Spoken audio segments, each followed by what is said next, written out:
Aujourd'hui, je vais vous parler d'une étude que j'ai réalisée au cours de ma thèse et qui porte sur le répertoire de manipulation des bonobos en conditions alimentaires spontanées.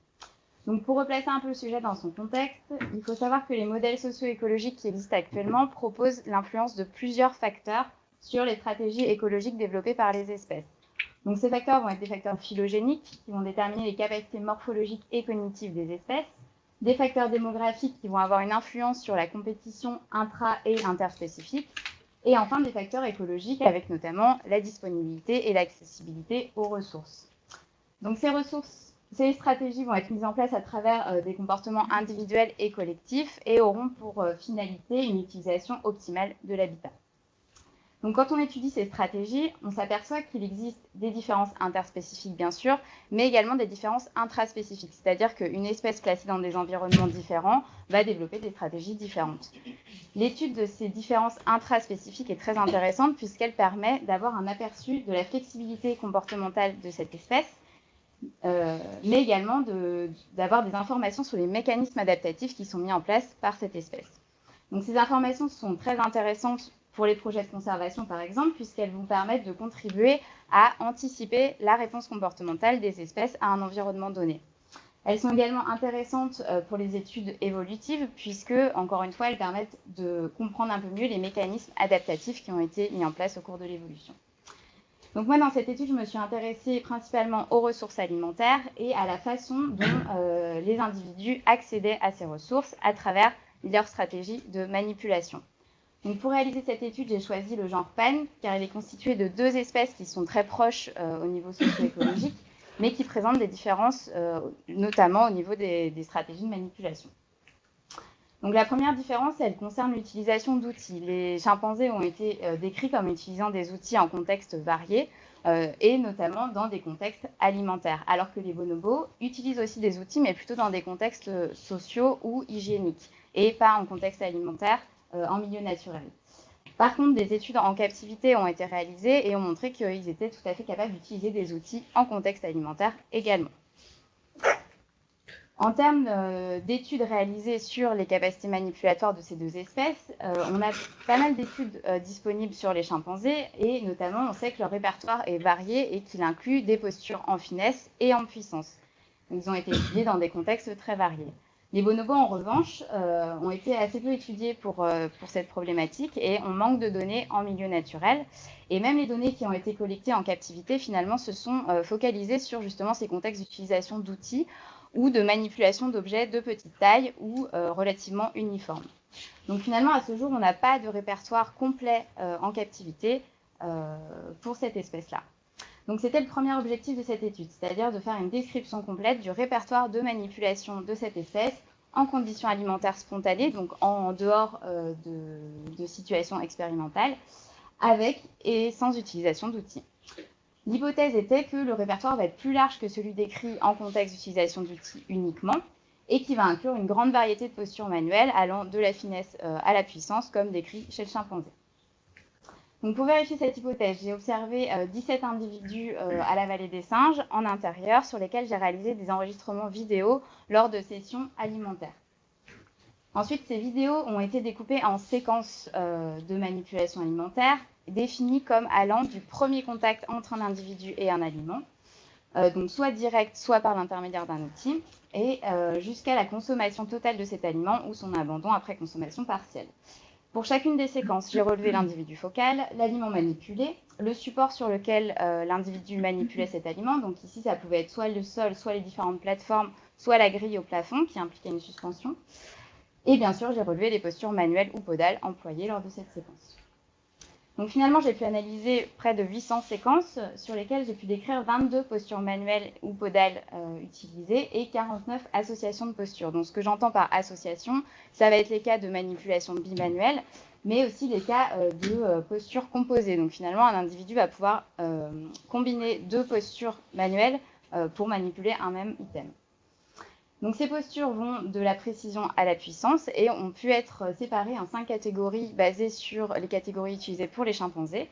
Donc vous avez des exemples en bas avec la catégorie des postures en précision qui inclut par exemple la pince fine, la pince latérale qui constitue une catégorie en elle-même, les postures sans le pouce, avec par exemple la prise en ciseaux, les postures avec la paume qui contient notamment la posture en puissance, et les autres postures qui ne rentrent pas dans les catégories précédentes, donc avec par exemple la posture en V qui va plutôt être une posture de stockage de l'aliment, mais on a également dans cette catégorie les postures de sondage ou de maintien des aliments.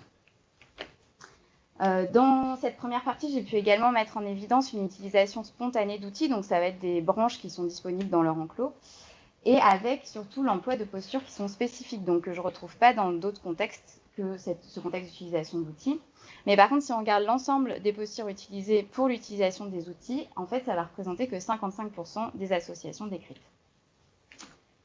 Le deuxième objectif de cette étude, c'était d'évaluer l'influence de l'aliment et de ses caractéristiques morphométriques et du contexte environnemental sur les comportements manipulatoires chez cette espèce.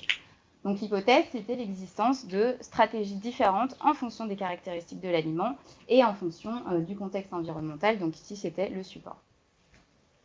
Donc pour vérifier cette hypothèse, j'ai d'abord réalisé une classification des aliments donc basée sur 6 mesures morphométriques, donc la longueur, la largeur, le volume calculé, la masse et la dureté.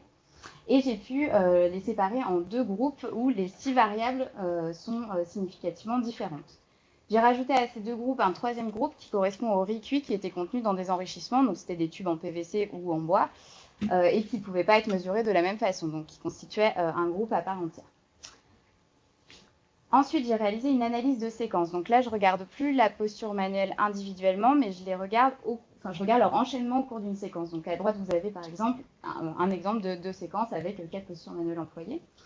Et pour analyser ces séquences, j'ai utilisé la méthode de l'appariement optimal. Donc ici, vous avez un exemple avec 2 séquences. Donc chaque lettre correspond à une posture manuelle.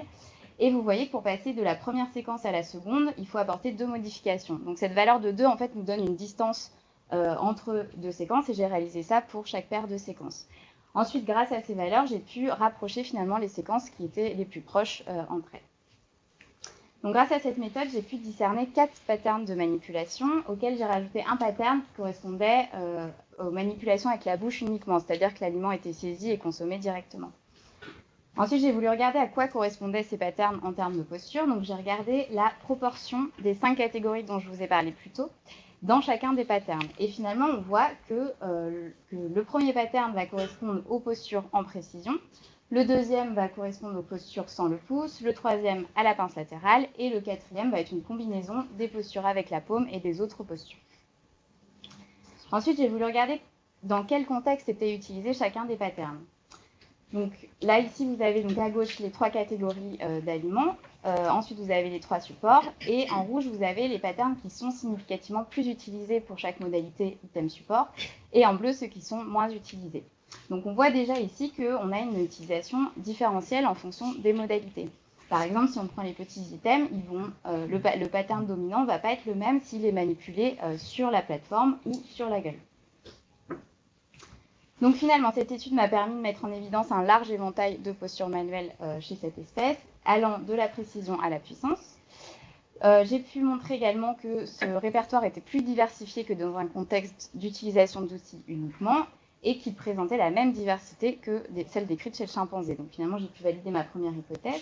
Et de façon plus globale, ces résultats montrent que finalement, les capacités cognitives et morpho-fonctionnelles chez le chimpanzé et le bonobo sont finalement très proches.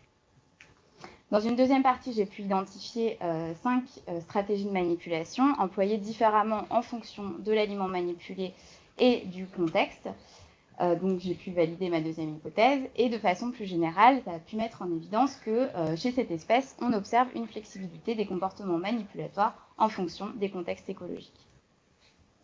Donc la suite de ce projet pour lequel je candidate pour la bourse de recherche, ça va être en fait de reproduire cette étude en milieu naturel, donc d'écrire le répertoire de manipulation donc de cette espèce en milieu naturel et en contexte alimentaire toujours. Donc avec comme première hypothèse l'existence d'un répertoire qui va être plus large que celui observé en zoo, puisqu'on sera dans un environnement plus complexe, et avec l'existence évidemment d'une grande variété de postures manuelles. La deuxième hypothèse, encore une fois, ça va être l'existence de stratégies de manipulation qui vont être variables en fonction de l'aliment manipulé et du contexte environnemental. Donc pour vérifier ces hypothèses, je vais observer une communauté de bonobos située à Manzano en République démocratique du Congo. Cette communauté est composée d'une vingtaine d'individus qui sont habitués à l'homme depuis 2015 dans le cadre d'un programme de long terme. Et donc le projet, c'est donc de réaliser une mission de 6 semaines à la fin de l'année 2020 pour un budget total de 5 800 €, d'où la nécessité de cette bourse de recherche. Et les objectifs de cette mission seront de réaliser des enregistrements vidéo comme ceux réalisés à la Vallée des Singes, donc sur des sessions d'alimentation, mais également de collecter et mesurer les aliments, donc de relever leur taille, leur masse et leur dureté. L'intérêt de réaliser cette étude, c'est donc, comme je vous le disais, d'obtenir une première description du répertoire de manipulation en contexte alimentaire et en milieu naturel. C'est également d'avoir une complémentarité finalement des contextes d'études entre captivité et milieu naturel, ce qui me permettra d'avoir un aperçu de la flexibilité comportementale et des capacités d'ajustement de cette espèce. Et de façon plus générale, ces études permettent de contribuer à la compréhension des différences entre chimpanzés et bonobos en ce qui concerne l'utilisation d'outils, comme je vous disais au début, et de façon encore plus générale de contribuer à la compréhension de l'évolution des stratégies de recherche de nourriture chez les hominidés actuels et fossiles. Donc je développe rapidement ces deux derniers points. En ce qui concerne les différentes utilisations d'outils entre les deux espèces, il faut quand même faire attention parce que toutes les communautés de chimpanzés n'utilisent pas d'outils. Donc on a déjà une flexibilité comportementale en fonction des contextes chez cette espèce.